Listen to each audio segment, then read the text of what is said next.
उसके बाद उन्हें फ़ोन कॉल्स आने लगे, तेरा करियर फिनिश्ड है, पैक योर बैग्स, वापस चंडीगढ़ चले जा। 3 flops, back to back, career खत्म। उस दिन आयुष्मान ने सीख लिया कि बॉलीवुड में नो बोलने की सबसे बड़ी कीमत चुकानी पड़ती है। ये कहानी शुरू होती है चंडीगढ़ से। हमारे इस आइडियल से दिखने वाले हीरो का बचपन बिल्कुल भी आइडियल नहीं था। आयुष्मान ने रिसेंटली एक इंटरव्यू में बोला है कि उनके पापा एक डिक्टेटर थे। इतनी स्ट्रिक्ट अपब्रिंगिंग कि बचपन में उनकी आवाज़ भी नहीं निकलती थी। लेकिन ये प्रेशर ही तो आग को भड़काता है, और आयुष्मान के अंदर आग थी थिएटर की। 5 साल उन्होंने खुद को थिएटर पे रगड़ा, क्योंकि एक हॉबी नहीं थी, ये तैयारी थी। वो जानते थे कि बॉलीवुड के बड़े बंद दरवाजे एक आउटसाइडर के लिए अपने आप नहीं खुलते। उनका कोई गॉडफादर नहीं था। और फिर 2004 MTV रोडीज का ऑडिशन, हजारों लड़के और उनके बीच एक चंडीगढ़ का outsider. Ayushmann Khurrana winner of MTV season 2 overnight national celebrity बन चुका था। RJ बना बिग चाय, दिल्ली का सबसे हिट मॉर्निंग शो।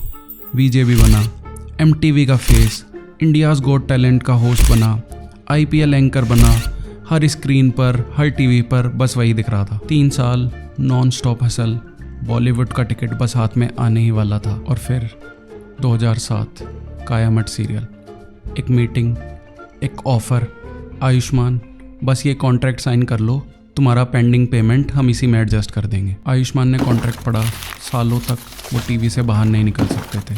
बॉलीवुड भूल जाओ। उन्होंने पेन नीचे रख दिया, बोला नहीं। उसके बाद उन्हें फ़ोन कॉल्स आने लगे, तेरा करियर फिनिश्ड है, पैक योर बैग्स, वापस चंडीगढ़ चले जा। उस दिन आयुष्मान ने सीख लिया कि बॉलीवुड में नो बोलने की सबसे बड़ी कीमत चुकानी पड़ती है। लेकिन ये ना की कीमत चुकाने का फैसला आयुष्मान ने कर लिया था, पर इस ना की कीमत उन्हें चुकानी पड़ी 5 साल बॉलीवुड से दूर रह के। जब उनके रोडीज बैच में TV पर छा रहे थे, तब आयुष्मान गायब थे।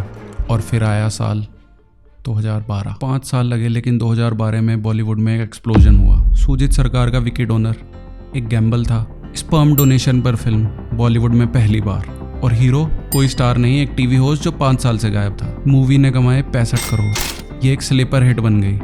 क्रिटिक्स ने कहा refreshing, original, a star is born. वो फ़ोन कॉल्स जो कहते थे करियर फिनिश्ड, गलत थे। और सिर्फ एक्टिंग नहीं, पानी दा रंग उन्होंने खुद कंपोज किया, खुद गाया। उस साल 2 film fair awards, best male debut, best male playback singer. एक ही फिल्म, एक ही आर्टिस्ट, बॉलीवुड हिस्ट्री में पहली बार। लेकिन आयुष्मान ने खुद माना कि उनकी सक्सेस ने उन्हें एरोगेंट बना दिया था। वो अपनी स्क्रिप्ट को लेकर एकदम केयरलेस हो गए थे। मेरी पहली फिल्म हिट है, अब कुछ भी चलेगा। वो गलत थे। इसके बाद 3 फिल्म्स, नौटंकी साला, बेवकूफिया, हवाई ज़्यादा। 3 flops, back to back, career खत्म। क्रिटिक्स ने लिखना स्टार्ट कर दिया, he is a one script wonder. 2015 तक वो वापस वहीं थे, एक स्ट्रगलिंग एक्टर। ना फ़ोन बजता था, ना ऑफर्स आते थे। विक्की डोनर से पहले वाला आयुष्मान वापस आ गया था। 2015 रॉक बॉटम, इंडस्ट्री ने मुंह मोड़ रखा था। 2017 उनके पास 2 ऑप्शन थे, एक या तो मसाला फिल्म करो या इंडस्ट्री क्विट कर दो। पर आयुष्मान ने चुना तीसरा ऑप्शन, दम लगा के हैसा। एक ओवरवेट दुल्हन की कहानी, एक इनसिक्योर पति का रोल। प्रोड्यूसर्स ने बोला यह फिल्म नहीं चलेगी, ट्रेड एनालिस्ट ने कहा करियर सुसाइड। लेकिन आयुष्मान ने कहा मुझे वो रोल चाहिए जो किसी और को नहीं चाहिए। फिल्म ने कमाए 40 करोड़, एक स्लीपर हिट, क्रिटिक्स की चॉइस। और यहाँ आयुष्मान ने एक नया फॉर्मूला डिस्कवर करा, अपना फॉर्मूला। दम लगा के हैसा के बाद एक पैटर्न दिखा, शुभ मंगल सावधान, इरेक्टाइल डिस्फंक्शन, बधाई हो प्रेगनेंसी एट 50, अंधाधुन एक ब्लाइंड पियानिस्ट थ्रिलर। हर फिल्म एक टैबू, एक रोक, हर रोल एक रिस्क। लेकिन ये सिर्फ हटके फिल्म्स नहीं थी, एक स्ट्रैटेजी थी। जब बड़े बड़े एक्टर्स 100 करोड़ 200 करोड़ की मूवी कर रहे थे, तब आयुष्मान खुराना 30-40 करोड़ की कंटेंट फिल्म्स बना रहे थे। Lower budget, high profit margin, और सबसे बड़ी बात रिपीट ऑडियंस।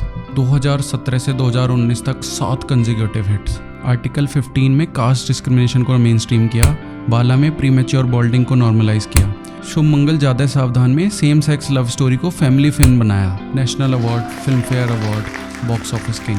लेकिन ये असली जीत नहीं थी।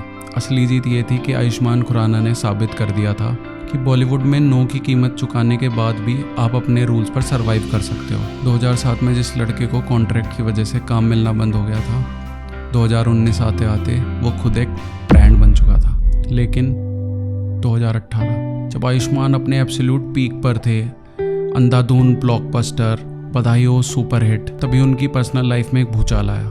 ताहिरा कश्यप उनकी वाइफ, उन्हें स्टेज 0 ब्रेस्ट कैंसर डिटेक्ट हुआ, वो भी उनके बर्थडे के दिन। प्रमोशंस चल रहे थे, इंटरव्यू चल रहे थे, और घर पर कीमोथेरेपी सेशंस। लेकिन ताहिरा चुप नहीं बैठी, उन्होंने अपनी जर्नी पब्लिकली शेयर की। उन्होंने बोला अगर मैं एक फिल्म मेकर हूँ तो ये मेरी सबसे रियल स्टोरी है। आयुष्मान ने प्रमोशंस किए, ताहिरा ने अवेयरनेस फैलाई, दोनों ने अपनी अपनी तरीके से लड़ाई लड़ी और 2019 में ताहिरा कैंसर फ्री हो चुकी थी। लोग पूछते हैं आयुष्मान का फॉर्मूला क्या है? आयुष्मान का फॉर्मूला तोड़ना है। उनकी पूरी स्टोरी एक वर्ड पे टिकी हुई है, नहीं। जब सपने कहा सेफ रास्ता चुनो, उन्होंने बोला नहीं मैं रिस्क लूँगा। जब इंडस्ट्री ने कहा रूल्स फॉलो करो, उन्होंने बोला नहीं मैं अपने रूल्स खुद बनाऊँगा।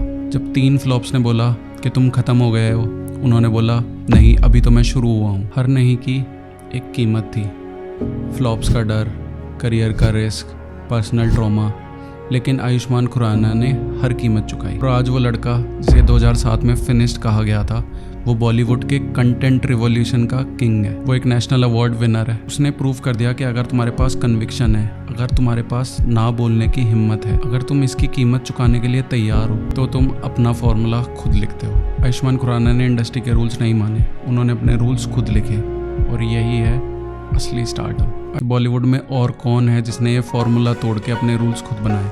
कंगना रनौत, जयदीप अहलावत, नवाजुद्दीन सिद्दीकी, मनोज वाजपेयी। आप बताओ कमेंट्स में अगला कौन? और अगर आपको ये रियल टॉक वाला अंदाज पसंद आया, जहाँ पर हम सिर्फ फिल्म्स नहीं फिल्म स्टार्स के बारे में भी बात करते हैं, तो सिने कैडेंस को ज़रूर सब्सक्राइब करें, क्योंकि यहाँ हर स्टोरी के पीछे की स्टोरी मिलती है। तो मिलते हैं नेक्स्ट वीडियो में। Until then tata bye bye, take care.